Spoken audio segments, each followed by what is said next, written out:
কেমন আছো বন্ধুরা? দ্য ভ্যাগাবন্ড ডায়েরিজের নতুন একটা ভিডিওতে জানাই সবাইকে আমার বুক ভরা ভালোবাসা।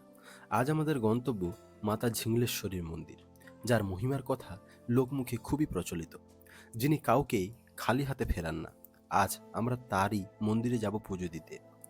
সকাল থেকে খুবই এক্সাইটেড ছিলাম পুজো দেওয়ার জন্য, আর সামনে ছিল আমার এক্সাম, তাই দরকারও ছিল বড্ড। তাই বেশি দেরি না করে বেরিয়ে পড়েছিলাম মন্দিরের উদ্দেশ্যে। তার আগে বলি, আজ ছিল পৌষ সংক্রান্তির মেলা, আর সেই কারণে পূর্ব মেদিনীপুর জেলায় নরঘাট গ্রামে বসেছিল এক বিশাল মেলা, যা মূলত দেবী গঙ্গাকে উৎসর্গ।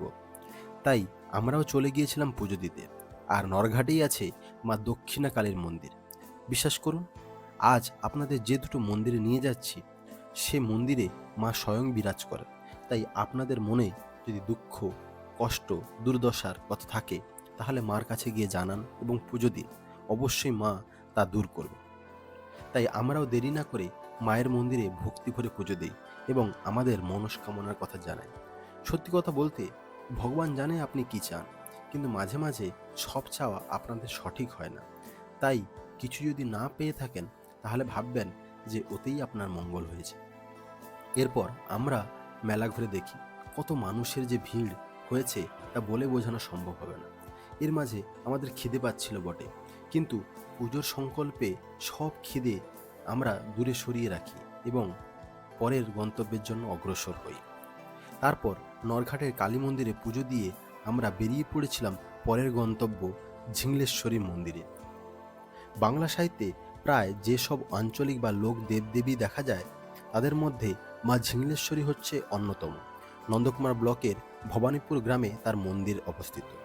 দেবী ঝিংলেশ্বরী ভোগ অন্যান্য তরকারি এবং মাছের সাথে তাকে উৎসর্গ করা বিশেষ হাঁসের মাংস এবং কাঁকড়ার ভোগের জন্যই পরিচিত।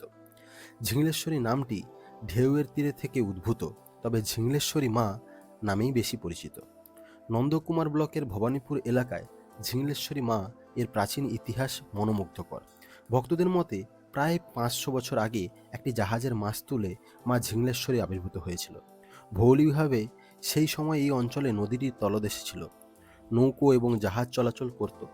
একবার নদীর তীরে দাঁড়িয়ে একা মহিলা মাঝিদের কাছে হুঙ্কা বা হুঁকো খাওয়ার জন্য আগুন চেয়েছিল। তারপর নাবিকরা তাকে জাহাজে উঠতে বললেন, কিন্তু তিনি বললেন যে যদি তিনি জাহাজে ওঠেন তাহলে জাহাজ ডুবে যাবে। এই কথা শুনে নাবিকরা হেসে উঠলেন। মহিলাটি রেগে জাহাজে উঠে পড়লেন। সঙ্গে সঙ্গে জাহাজটি নদীতে ডুবে যায় এবং মা ঝিংলেশ্বরী তার আসল রূপে আবির্ভূত হন। একই রাতে তিনি রাজা তাম্রলিপ্তে স্বপ্নে আবির্ভূত হন, যিনি ছিলেন দেবপ্রসাদ গর্গ, এবং তাকেই প্রার্থনা করার নির্দেশ দেন। পরবর্তীকালে তাম্রলিপ্ত প্রদেশের রাজা তার সম্মানে পুজোর আয়োজন করেন। তারপর থেকে প্রতিদিন পুজো করা হয়। যদিও এখন তার মন্দির সংস্কার সম্পন্ন হয়েছে, মাটির বেদির যে অংশ মা ঝিংলেশ্বরী জাহাজের মাস্তুল সহ বসে আছেন, সেই অংশটি সংস্কার করা হয়নি। ভক্তরা বলেছিলেন যে এটি ছিল মায়ের আদেশ। বলা হয় যে মা ঝিংলেশ্বরী ভক্তদের বিপদগামী করেন না এবং এই মন্দিরে মানত করলে তাদের ইচ্ছে পূরণ করেন। বর্তমানে মন্দিরটি সকাল থেকে বিকেল 5টা পর্যন্ত খোলা থাকে।